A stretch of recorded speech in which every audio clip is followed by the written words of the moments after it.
안녕하세요. 축구 전문 기자 한준입니다.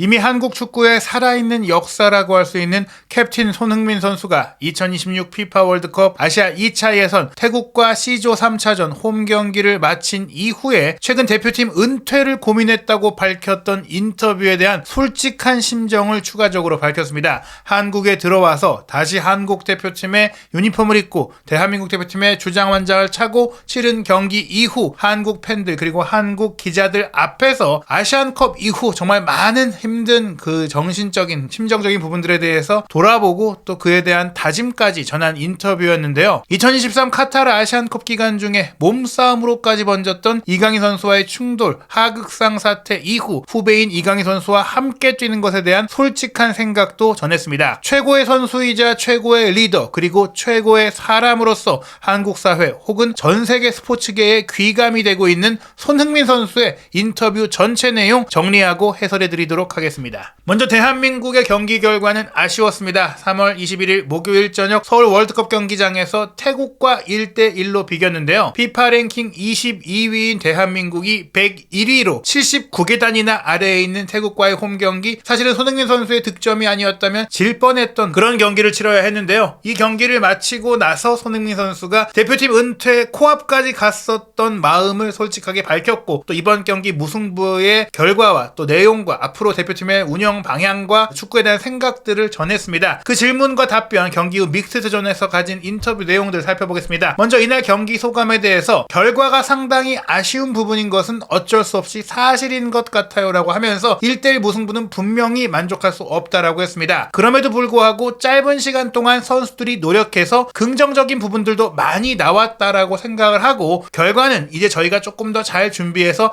만들어내야 할 것 같습니다라는 말을 통해서 감독도 바뀌었고 또 새로운 코칭 스태프가 임시 체제로 구성이 됐고, 또 이번 월드컵 예선 경기 같은 경우에는 통상적인 이전의 친선 경기의 대표팀 일정은 보통 금요일에 경기를 하고 그 다음 화요일에 경기를 하는 형태로 이뤄졌기 때문에 유럽에서 한국으로 이동한 선수들도 어느 정도 발을 맞출 시간이 하루 정도는 더 있었지만, 이번 경기 같은 경우 특히 월드컵 예선전 같은 경우에는 목요일, 화요일 이런 스케줄로 진행이 되거든요. 그런데 목요일에 경기를 하게 되면 주말에 유럽에서 경기를 하는 선수들은, 특히 일요일에 경기를 하는 선수들의 경우에는 한국 시간으로는 월요일 새벽에야 그 경기가 끝나고 이튿날에 한국행 비행기를 타게 될 경우에는 빨라야 화요일에나 도착을 하게 됩니다. 그러면 수요일에 딱 하루 훈련을 하고 시차 적응을 거의 하지 못한 채 목요일에 있을 경기를 뛰어야 하는 상황이 되는데요. 지난 주말 일정 같은 경우에는 손흥민 선수는 토요일에 유럽 시간으로 경기를 치렀기 때문에 하루 정도 더 준비할 시간이 있었지만, 이강인 선수 같은 경우에는 현지 시간으로 일요일 밤, 한국 시간으로 월요일 새벽에 이제 경기를 프랑스에서 뛰고 넘어왔기 때문에 훈련 합류 자체가 경기 전날 최종 훈련 때였어요. 그런 부분들은 어떻게 보면 이제 황선홍 감독이 완전체 훈련을 제대로 하기가 어려웠던, 유럽파 선수들의 컨디션을 제대로 맞추고 제대로 된 훈련을 하기 어려웠던 부분들이 있기 때문에 그런 점에 대해서 손흥민 선수도 이야기를 한 것입니다. 게다가 이게 뭐 이전에 대표팀의 연속성을 가지고 오면서 이뤄진 일이면은 어느 정도 맞춰갈 수가 있겠지만, 말씀드린 대로 아시안컵 이후 대표팀이 너무나 많은 급격한 변화, 또 많은 선수단의 구성 변화, 그리고 무엇보다 감독의 변화, 그것도 임시 감독이 잠깐 두 경기를 맡는 상황이기 때문에 최고의 경기력을 끌어내기는 정말 어려운 상황이었거든요. 그런 가운데에도 사실은 동료 선수들, 다른 선수들의 결정력이 조금만 더 좋았다면 그래도 이길 수 있는 경기였기 때문에 꽤나 많이 아쉬운 상황인데요. 그렇기 때문에 이 아쉬움들은 모두가 지켜봤고 또 지적할 수 있는 부분이다 보니까 주장으로서 손흥민 선수는 긍정적인 면을 조금 더 많이 얘기했습니다. 선수들이 단합해서 정말 한 발 한 발 더 띄워주려고 노력했던 부분들, 또 공격하면서 찬스를 많이 만들어냈던 부분들은 제가 볼 때는 분명히 긍정적인 부분이라고 생각을 하고, 찬스를 만들어내는 게 어떻게 보면 당연하다고 생각을 할 수 있겠지만, 이렇게 수비하는 팀을 상대로 공격 찬스를 만들어내는 부분들은 분명히 어렵고 또 항상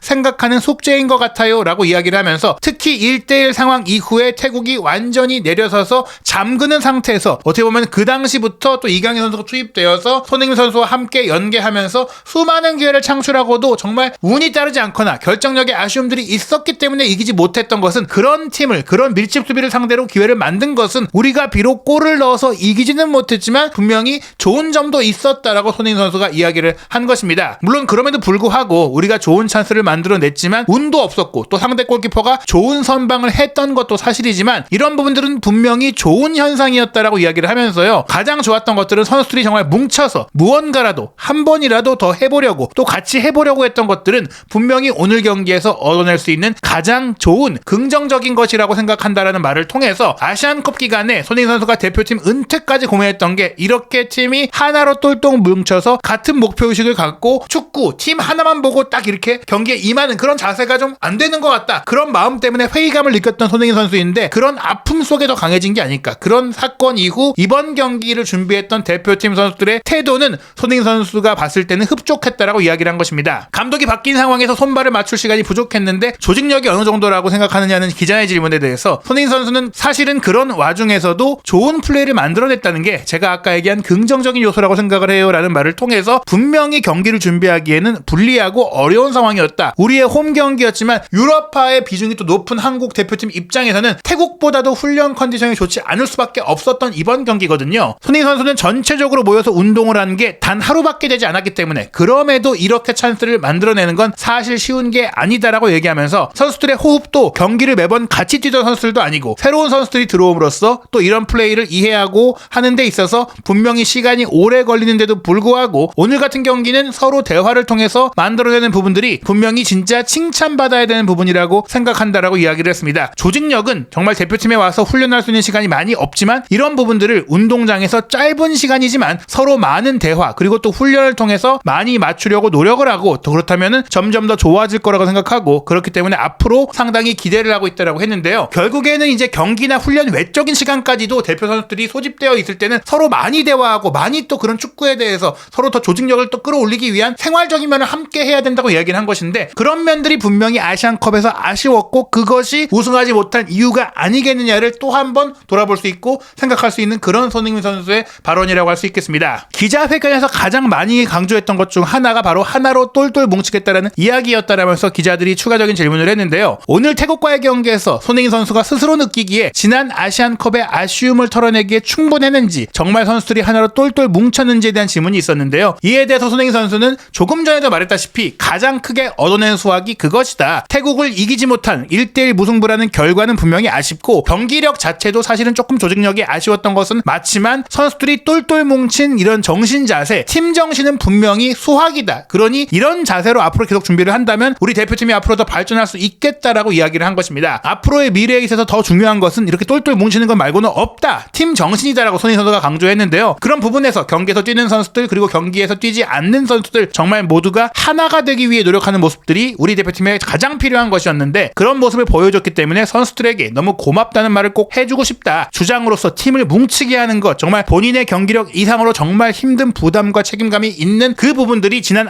아시안컵에서 한국 대표팀이 이루지 못한 모습인데 이번 태국전 그 아픔을 뒤로하고 마침내 이뤘다라고 이야기를 했고요. 그러면서 후반전 이강인 선수가 교체로 들어와서 함께 뛰었고 그런 과정 속에서 이강인 선수의 패스를 손흥민 선수가 받아서 슈팅하는 장면도 나왔고 또 두 선수의 연계 과정에서 좋은 기회도 나왔고 그런 과정 속에서 손흥민 선수가 먼저 또 이강인 선수에게 어깨 동무도 하고 포옹도 해주고 이제 다독이는 그런 모습들이 나왔거든요. 그런 부분들에 대해서 손흥민 선수 또 이강인 선수에 대해서 솔직하게 또 한번 이야기를 했습니다. 워낙 잘하는 선수이고 또 재능도 많은 선수이기 때문에 제가 특별히 뭔가 해야 할 건 없다라고 생각을 합니다. 이강인 선수가 교체로 들어와서 분위기를 전환시키려고 노력을 했고 또 그런 분위기 전환을 시켰다고 생각을 합니다. 아시안컵에서도 그렇지만 정말 이강인 선수와 저의 호흡이 정말 좋아지고 있는 것을 되게 많이 느끼고 있고 이강인 선수도 한 단계 선수로서 성장하는 부분들을 매번 느낄 수가 있기 때문에 같이 플레이하면 정말 즐겁고 앞으로 더 잘해줄 수 있었으면 좋겠습니다. 이렇게 얘기를 했거든요. 실제로 아시안컵 전에 이강인 선수가 점점 대표팀의 중심 선수로 놓아드는 과정 속에서 이강인 선수의 슈팅과 득점이 나올 때 손흥민 선수가 웃는 모습도 있었고 정말 이강인 선수의 성장, 이강인 선수와 함께 플레이하면서 대표팀이 더 강해지는 모습들을 느낄 수가 있었기 때문에 손흥민 선수도 이강인 선수에 대한 기대감이 굉장히 컸을 수밖에 없거든요. 실제로 그렇기 때문에 어떻게 보면 기대가 더 컸던 이강인 선수였기 때문에 이런 조금 이제 충돌이 나왔던 부분들도 있지 않느냐 뭐 이런 얘기들도 실제로 있고요. 많이 후배들에게 이런 정신 자세를 요구하고 다그쳤을 때 이강인 선수를 좀 가장 많이 배려해주고 또 이강인 선수에게 가장 많은 애정을 보여왔는데 그 시점 요르단과의 4강전을 앞둔 날에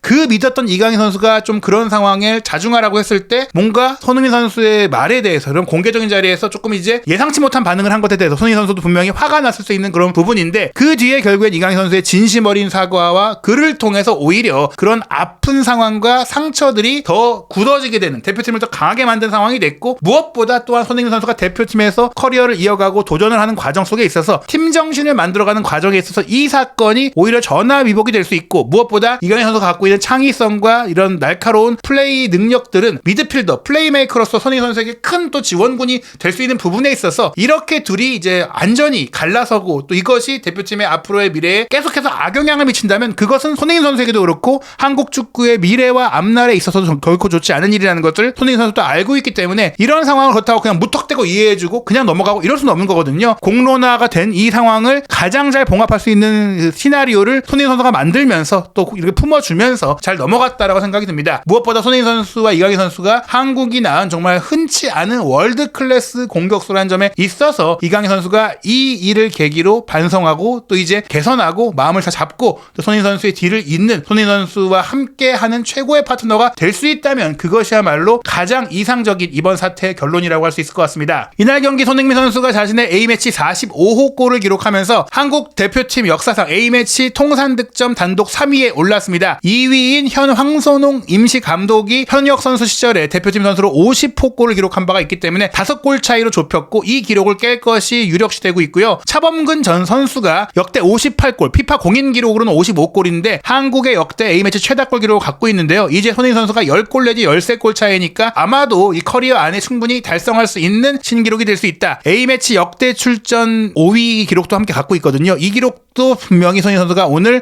124번째 A매치를 소화했기 때문에 15경기 정도를 뛰게 될 경우에 신기록을 또한 달성할 수 있거든요. 손흥민 선수가 한국 축구의 살아있는 역사라고 말할 수 있는 이유입니다. 이날 기록한 득점에 대해서 손흥민 선수는 대표팀 유니폼을 입고 득점 기록을 하는 것은 언제나 특별한 일이고 말할 수 없을 정도의 기쁨을 항상 나누는 것 같다라고 하겠는데요. 제가 골을 넣긴 했지만 모든 선수들의 도움이 있었기 때문에 모든 선수들의 역할이 있었기 때문에 이런 득점이 가능했다라고 이야기했습니다. 팀원으로서도 득점을 한다는 것은 참으로 기분이 좋은 것 같고 팀에 도움이 될 수 있는 부분이라는 것이 상당히 좋고 또 오랜만에 한국에서 경기를 하면서 이렇게 득점할 수 있다는 것이 상당히 기분이 좋았다고 했는데요. 하지만 이날 태국과의 경기 승점 3점을 못 챙겨가는 것이 많이 아쉽다라고 했습니다. 저는 축구를 하면서 저를 먼저 생각한 적이 한 번도 없고 뭐든지 팀을 가장 많이 생각했고 또 팀이 잘 되면 저도 자연히 잘 된다고 생각을 했기 때문에 개인적인 욕심보다는 팀이 잘 됐으면 하는 마음이 크다라고 하면서 개인 기록을 신경 쓰기보다는 팀을 위해 뛰면서 그 기록은 따라오는 거라는 또 하나의 모범적인 답변을 했는데요. 이제 태국과의 원정 경기는 이런 결과가 아닌 승리가 필요할 것 같습니다. 원정 경기 홈 경기 할 것 없이 정말 쉬운 경기가 없다라고 이야기했고 실제로 경기 전 인터뷰에서도 태국과의 경기 홈에서 치르지만 큰 사고가 날 수 있다. 방심해서 안 된다라고 했는데 정말 충격적인 무승부가 나왔죠. 특히 원정은 더 어렵다. 중국 원정도 다녀왔지만 홈팬들이 보내는 야유라든지 열정적인 응원은 분명히 또 준비를 해야 된다. 어려운 경기가 될 것 같다고 했는데요. 이번 경기를 통해 태국이 어떤 경기를 하고 싶어 하는지 분명히 눈으로 확인을 했기 때문에 태국을 팀으로서 존중하지만 우리가 더 잘 준비하고 우리가 해야 할 것을 제대로만 한다면 경기 결과 승리에 문제가 없을 것이다. 선수들도 잘 준비해서 더 좋은 경기를 할 수 있도록 하겠다고 했습니다. 그리고 가장 중요한 멘트가 역시 마지막에 나왔는데요. 아시안컵을 마치고 대표팀에서 손흥민 선수 본인이 계속 도움이 될지를 생각해 봐야겠다는 얘기를 실제로 했었고 또 최근 지난 주말이죠. 풀럼과의 경기를 마치고 나서 그때의 심경을 다시 한번 얘기하면서 대표팀 은퇴를 고민했던 마음에 대해 얘기했는데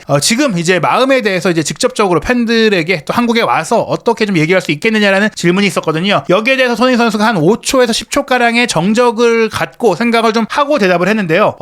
되게 어려운 질문인 것 같은데 그때도 얘기했다시피 저에게 대표팀이라는 자리는 단 한 번도 당연시된 적은 없었던 것 같아요 라고 하면서 대표팀은 당연한 자리고 내가 무조건 가는 자리가 아니고 내가 선택하고 내가 거절하는 자리가 아니다라는 본인의 생각을 얘기했습니다. 그럼에도 매번 감사했고 또 매번 영광스러웠고 다시 한번 얘기하는 거지만 그럼에도 불구하고 내 개인적인 생각만 했다면 그만할 것 같다라는 생각이 들 정도였던 게 사실이다. 진짜로 그런 심경이 코앞까지 갔고 그렇기 때문에 선수들 많이 또 은퇴한 선수들 선배들에게 질문도 많이 하고 얘기도 많이 하고 조언도 구했는데 정말 솔직한 얘기를 많이 해주셨다. 그러면서 선배들에게 상담까지 할 정도로 이번 아시안컵이 너무나 힘들었다라고 고백을 한 것인데요. 아직 어린 저에게 그런 얘기들이 분명히 많은 도움이 됐고 또 제가 이마만큼 사랑을 받는 축구선수 정말 이런 축구선수가 드물다. 내가 받는 사랑은 정말 드문 일이기 때문에 축구선수로서도 그렇고 한 명의 사람으로도 그렇고 이렇게 사랑을 받는 걸 저는 당연하게 생각하지 않고 그분들을 가장 먼저 떠올렸다. 즉 그런 고민과 갈등이 있었지만 이런 사랑을 준 팬들을 내가 저버릴 수 없다. 그렇기 때문에 이렇게 힘든 상황에서 게다가 동료들이 내가 떠날 경우 내가 은퇴할 경우 그런 또 부담과 질책과 그런 것들을 다 떠안게 될 텐데 내가 그렇게 해도 되냐? 나에게 그런 자격이 있느냐? 그렇기 때문에 쉽지 않은 선택을 했다. 내가 너무나 대표팀을 그만두고 싶은 개인적인 마음이 있었지만 그 과정에도 쉽지 않은 선택을 했고 그 선택의 과정에는 많은 팬분들과 또 저의 가족분들 주변에 있는 분들에게서 많이 응원을 받아서 그게 큰 힘이 됐다. 내가 너무나 힘든 상황에서 많은 이런 응원과 지지의